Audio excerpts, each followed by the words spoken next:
ആകാശവാണി.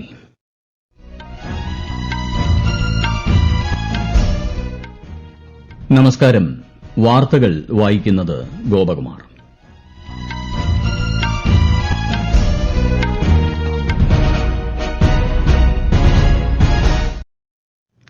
പ്രധാന വാർത്തകൾ.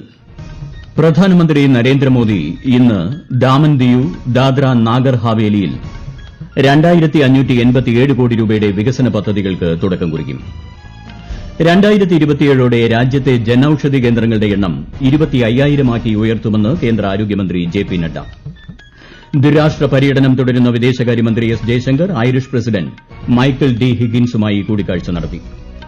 രാജ്യത്തെ റോഡപകട നിരക്ക് 2030ഓടെ പകുതിയാക്കി കുറയ്ക്കുമെന്ന് കേന്ദ്ര ഗതാഗത മന്ത്രി നിതിൻ ഗഡ്കരി.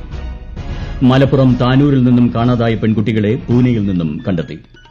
ഐഎസ്എൽ ഫുട്ബോളിൽ ഇന്ന് കേരള ബ്ലാസ്റ്റേഴ്സ് മുംബൈ സിറ്റിയെ നേരിടും. വാർത്തകൾ വിശദമായി. പ്രധാനമന്ത്രി നരേന്ദ്രമോദിയുടെ 2 ദിവസത്തെ ഗുജറാത്ത് ദാമൻ ദിയു ദാദ്ര നാഗർ ഹവേലി സന്ദർശനത്തിന് ഇന്ന് തുടക്കം. സിൽവാസയിൽ 2587 കോടി രൂപയുടെ വിവിധ വികസന പദ്ധതികൾക്ക് പ്രധാനമന്ത്രി ഇന്ന് തുടക്കം കുറിക്കും. സിൽവാസയിലെ നമോ ആശുപത്രി, ദിയു ഫോർട്ട് സർക്യൂട്ട് ഹൌസ്, നമോ സീ ഫ്രണ്ട് ടോയ് ട്രെയിൻ എന്നിവ പ്രധാനമന്ത്രി ഉദ്ഘാടനം ചെയ്യുന്ന പദ്ധതികളാണ്. തുടർന്ന് നടക്കുന്ന പൊതുസമ്മേളനത്തെയും അദ്ദേഹം അഭിസംബോധന ചെയ്യും. പിന്നീട് ഗുജറാത്തിലേക്ക് തിരിക്കുന്ന പ്രധാനമന്ത്രി സൂറത്ത് ഭക്ഷ്യസുരക്ഷാ ക്യാമ്പയിന് തുടക്കം കുറിക്കും. അന്താരാഷ്ട്ര വനിതാ ദിനമായ നാളെ നവ്സാരിയിൽ നടക്കുന്ന ലാഖ്പതി ദീദി സമ്മേളനത്തിലും അദ്ദേഹം പങ്കെടുക്കും. 15,000-ലേറെ ജനൌഷധി കേന്ദ്രങ്ങളിലൂടെ രാജ്യത്ത് 50 മുതൽ 90% വരെ വിലക്കുറവിൽ മരുന്നുകൾ ലഭ്യമാക്കാൻ സാധിക്കുന്നതായി കേന്ദ്ര ആരോഗ്യമന്ത്രി ജെ.പി. നദ്ദ. 10 ലക്ഷത്തിലേറെ ജനങ്ങൾക്ക് ഇതിന്റെ പ്രയോജനം ലഭിക്കുന്നതായും ജനൌഷധി ദിവസുമായി ബന്ധപ്പെട്ട് നടത്തിയ വാർത്താസമ്മേളനത്തിൽ മന്ത്രി വ്യക്തമാക്കി. 2047 ഇനം മരുന്നുകളും 300ഓളം സർജിക്കൽ സാമഗ്രികളും പദ്ധതിയിലൂടെ ലഭ്യമാക്കുന്നുണ്ട്.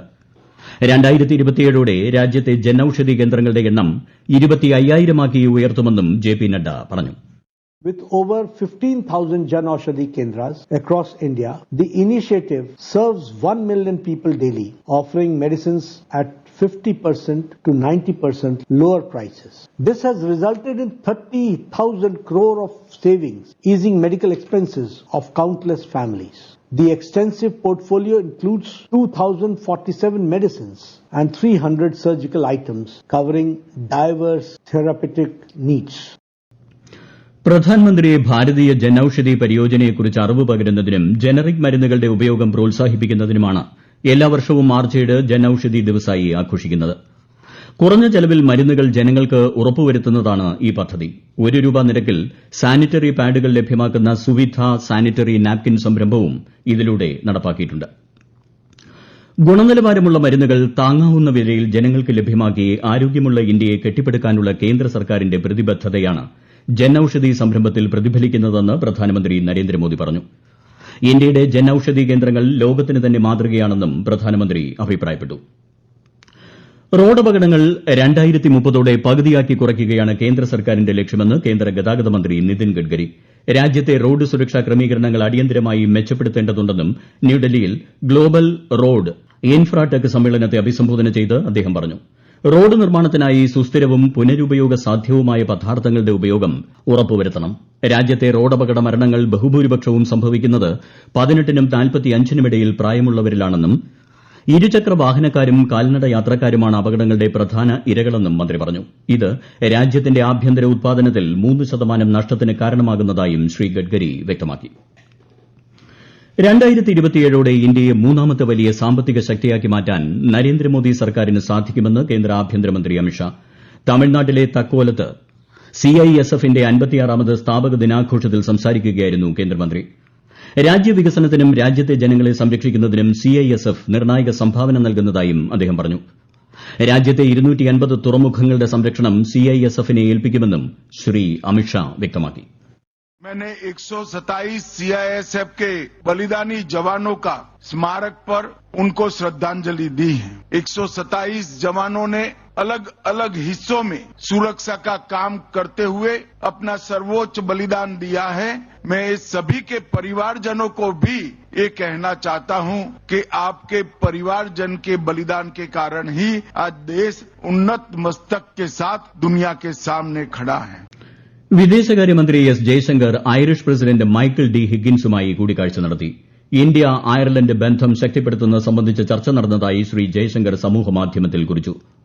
ഇരു രാജ്യങ്ങളും തമ്മിലുള്ള ബന്ധം ശക്തിപ്പെടുത്തുന്നതിന് ഐറിഷ് ഉന്നത നേതാക്കൾ നൽകുന്ന പിന്തുണയ്ക്കും അദ്ദേഹം നന്ദി അറിയിച്ചു. ഈ വാർത്തകൾ ആകാശവാണിയിൽ നിന്ന്. ആകാശവാണി വാർത്തകളും വാർത്താ അധിഷ്ഠിത പരിപാടികളും all India radio news Thiruvananthapuram YouTube ചാനലിലും at all India radio news Thiruvananthapuram Facebook പേജിലും AIR ന്യൂസ് _ ഇൻസ്റ്റഗ്രാം അക്കൌണ്ടിലും at AIR news _ TVM X ഹാൻഡിലും ലഭ്യമാണ്. മലപ്പുറം താനൂരിൽ നിന്നും കാണാതായ 2 പെൺകുട്ടികളെ പൂനെയിൽ നിന്നും കണ്ടെത്തി. ലോണാവാല സ്റ്റേഷനിൽ നിന്നാണ് ഇവരെ കണ്ടെത്തിയത്. പെൺകുട്ടികളുമായി കേരള പോലീസ് വൈകിട്ടോടെ കേരളത്തിലേക്ക് യാത്ര തിരിക്കും. നിലവിൽ കെയർ ഹോമിലാണ് കുട്ടികൾ ഉള്ളത്. താനൂർ ദേവാദാർ സ്കൂളിലെ +2 വിദ്യാർത്ഥികളെയാണ് കഴിഞ്ഞ ദിവസം കാണാതായത്.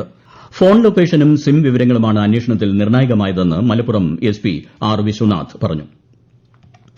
അന്താരാഷ്ട്ര വനിതാ ദിനത്തോടനുബന്ധിച്ച് നാളെ ന്യൂഡൽഹിയിൽ സംഘടിപ്പിക്കുന്ന ദേശീയ സമ്മേളനം രാഷ്ട്രപതി ദ്രൌപദി മുർമു ഉദ്ഘാടനം ചെയ്യും. നാരീശക്തിയിലൂടെ വികസിത ഭാരതം എന്നതാണ് പരിപാടിയുടെ പ്രമേയം. വനിതാ ശിശുവികസന മന്ത്രാലയമാണ് സമ്മേളനം സംഘടിപ്പിക്കുന്നത്. Honorary order of freedom of Barbados പുരസ്കാരം നൽകിയതിൽ ബാർബഡോസ് സർക്കാരിനും ജനങ്ങൾക്കും നന്ദി അറിയിച്ച് പ്രധാനമന്ത്രി നരേന്ദ്രമോദി. 140 കോടി ജനങ്ങൾക്കും ഇന്ത്യ ബാർബഡോസ് ബന്ധത്തിനുമായി അവാർഡ് സമർപ്പിക്കുന്നതായി പ്രധാനമന്ത്രി പറഞ്ഞു. കോവിഡ് മഹാമാരി സമയത്തെ നയതന്ത്ര ബന്ധത്തിനും പിന്തുണയ്ക്കുമാണ് പുരസ്കാരം. മൈസൂരു ആകാശവാണി നിലയം ഇന്ന് 90ാം വാർഷികം ആഘോഷിക്കുന്നു. ആകാശവാണി ഡയറക്ടർ ജനറൽ പ്രഗ്യ പലിവാൾ ഗൌർ ആഘോഷ പരിപാടികളുടെ ഉദ്ഘാടനം നിർവഹിക്കും. 1935ൽ നാട്ടുരാജ്യമായിരിക്കെയാണ് മൈസൂരുവിൽ റേഡിയോ നിലയം സ്ഥാപിതമാകുന്നത്. ISL ഫുട്ബോളിൽ ഇന്ന് കേരള ബ്ലാസ്റ്റേഴ്സ് മുംബൈ സിറ്റിയെ നേരിടും. കൊച്ചി ജവഹർലാൽ നെഹ്റു സ്റ്റേഡിയത്തിൽ രാത്രി 7:30-നാണ് മത്സരം. ഇന്നലെ നടന്ന മത്സരത്തിൽ പഞ്ചാബ് FC ഹൈദരാബാദിനെ 3-1 പരാജയപ്പെടുത്തി. വനിതാ പ്രീമിയർ ലീഗ് ക്രിക്കറ്റിൽ ഇന്ന് ഗുജറാത്ത് ജയന്റ്സ് ഡൽഹി ക്യാപിറ്റൽസിനെ നേരിടും. ലക്നൌവിൽ രാത്രി 7:30-നാണ് മത്സരം. ഇന്നലെ നടന്ന മത്സരത്തിൽ മുംബൈ ഇന്ത്യൻസ് UP വാരിയേഴ്സിനെ 6 വിക്കറ്റിന് പരാജയപ്പെടുത്തി. ഇന്ത്യൻ ഫുട്ബോൾ ടീം മുൻ ക്യാപ്റ്റൻ സുനിൽ ഛേത്രി ദേശീയ ടീമിലേക്ക് തിരിച്ചെത്തുമെന്ന് അഖിലേന്ത്യാ ഫുട്ബോൾ ഫെഡറേഷൻ. ഈ മാസം 19-ന് ഷില്ലോങ്ങിൽ നടക്കുന്ന മാലിദ്വീപിനെതിരായ ഇന്ത്യ സൌഹൃദ മത്സരത്തിൽ അദ്ദേഹം കളിക്കും. കഴിഞ്ഞ ജൂണിൽ അന്താരാഷ്ട്ര ഫുട്ബോളിൽ നിന്ന് സുനിൽ ഛേത്രി വിരമിക്കൽ പ്രഖ്യാപിച്ചിരുന്നു. എലോൺ മസ്കിന്റെ ഉടമസ്ഥതയിലുള്ള സ്പേസ് എക്സ് വിക്ഷേപിച്ച സ്റ്റാർഷിപ്പ് റോക്കറ്റ് പൊട്ടിത്തെറിച്ചു. ദൌത്യത്തിന്റെ ഈ വർഷം തന്നെയുള്ള തുടർച്ചയായ 2ാം പരാജയമാണിത്. 403 അടി ഉയരമുള്ള റോക്കറ്റ് ടെക്സാസിൽ നിന്ന് ഇന്ന് പുലർച്ചെ വിക്ഷേപിച്ച് മിനിറ്റുകൾക്കുള്ളിൽ നിയന്ത്രണം നഷ്ടപ്പെടുകയായിരുന്നു. സൌത്ത് ഫ്ലോറിഡയിലും ബഹാമാസിലും അവശിഷ്ടങ്ങൾ പതിച്ചിട്ടുണ്ട്. മെക്സിക്കോയ്ക്കും കാനഡയ്ക്കും മേൽ അധിക തീരുവ ചുമത്താനുള്ള തീരുമാനം 1 മാസം കൂടി ദീർഘിപ്പിച്ച് അമേരിക്ക. മെക്സിക്കൻ പ്രസിഡന്റ് ക്ലോഡിയ ഷെയ്ൻ ബാബുമായി US പ്രസിഡന്റ് ഡൊണാൾഡ് ട്രംപ് നടത്തിയ സംഭാഷണത്തെ തുടർന്നാണ് തീരുമാനം. നാടുകടത്തൽ നടപടി നേരിടുന്ന അനധികൃത കുടിയേറ്റക്കാരെ താമസിപ്പിക്കുന്നതിന് സൌത്ത് ടെക്സാസിലെ ഫാമിലി റെസിഡൻഷ്യൽ സെന്റർ വീണ്ടും തുറക്കാൻ തീരുമാനിച്ച് ട്രംപ് ഭരണകൂടം. 2400 മുതിർന്നവരെയും കുട്ടികളെയുമാണ് ഇവിടെ താമസിപ്പിക്കാൻ സാധിക്കുക. അനധികൃത കുടിയേറ്റം സംബന്ധിച്ച കർശന നടപടികൾ ട്രംപ് ഭരണകൂടം തുടരുമെന്നതിന്റെ സൂചനയാണ് ഈ തീരുമാനം. 2008 മുംബൈ ഭീകരാക്രമണ കേസ് പ്രതി തഹാവൂർ റാണയെ ഇന്ത്യയ്ക്ക് കൈമാറുന്നത് തടയണമെന്നാവശ്യപ്പെട്ട് സമർപ്പിച്ച ഹർജി US സുപ്രീംകോടതി തള്ളി. പാകിസ്ഥാൻ വംശജനായ കനേഡിയൻ പൌരൻ തഹാവൂർ റാണ നടപടിയിൽ സ്റ്റേ ആവശ്യപ്പെട്ട് അടിയന്തര അപേക്ഷ സമർപ്പിച്ചിരുന്നു. ഇന്ത്യയ്ക്ക് കൈമാറുന്നത് US നിയമത്തിന്റെയും UN കൺവെൻഷന്റെയും ലംഘനമാണെന്നാണ് ഹർജിയിലെ വാദം. സംസ്ഥാനത്ത് കനത്ത ചൂടിന് ശമനമില്ല. തൃശൂർ, പാലക്കാട് ജില്ലകളിൽ ഇന്നും നാളെയും താപനില 38 ഡിഗ്രി സെൽഷ്യസ് വരെ ഉയരുമെന്ന് കേന്ദ്ര കാലാവസ്ഥാ വകുപ്പ് മുന്നറിയിപ്പ് നൽകി. കൊല്ലം, പത്തനംതിട്ട, കോട്ടയം, എറണാകുളം, കോഴിക്കോട്, കണ്ണൂർ, കാസർഗോഡ് ജില്ലകളിൽ 37 ഡിഗ്രി സെൽഷ്യസ് വരെയും ആലപ്പുഴ, മലപ്പുറം ജില്ലകളിൽ 36 ഡിഗ്രി സെൽഷ്യസ് വരെയും താപനില ഉയരാൻ സാധ്യതയുണ്ട്. സംസ്ഥാനത്ത് പകൽ 10 മുതൽ 3 വരെ ഉയർന്ന അൾട്രാ വയലറ്റ് സൂചിക രേഖപ്പെടുത്തുന്നുണ്ട്. കഴിഞ്ഞ 24 മണിക്കൂറിനിടെ ഏറ്റവും കൂടുതൽ UV രശ്മികൾ പതിച്ചത് കൊല്ലം കൊട്ടാരക്കരയിലാണ്. ഇവിടെ ഓറഞ്ച് അലർട്ടാണ്. പ്രധാന വാർത്തകൾ വീണ്ടും. പ്രധാനമന്ത്രി നരേന്ദ്രമോദി ഇന്ന് ദാമൻ ദിയു ദാദ്ര നാഗർ ഹവേലിയിൽ 2587 കോടി രൂപയുടെ വികസന പദ്ധതികൾക്ക് തുടക്കം കുറിക്കും. 2027ഓടെ രാജ്യത്തെ ജനൌഷധി കേന്ദ്രങ്ങളുടെ എണ്ണം 25,000 ഉയർത്തുമെന്ന് കേന്ദ്ര ആരോഗ്യമന്ത്രി JP നഡ്ഡ. ദ്വിരാഷ്ട്ര പര്യടനം തുടരുന്ന വിദേശകാര്യമന്ത്രി S Jaishankar Irish president Michael D ഹിഗിൻസുമായി കൂടിക്കാഴ്ച നടത്തി. രാജ്യത്തെ റോഡ് അപകട നിരക്ക് 2030ഓടെ പകുതിയാക്കി കുറയ്ക്കുമെന്ന് കേന്ദ്ര ഗതാഗത മന്ത്രി നിതിൻ ഗഡ്കരി. മലപ്പുറം താനൂരിൽ നിന്നും കാണാതായ 2 പെൺകുട്ടികളെ പൂനെയിൽ നിന്നും കണ്ടെത്തി. ISL ഫുട്ബോളിൽ ഇന്ന് കേരള ബ്ലാസ്റ്റേഴ്സ് മുംബൈ സിറ്റിയെ നേരിടും.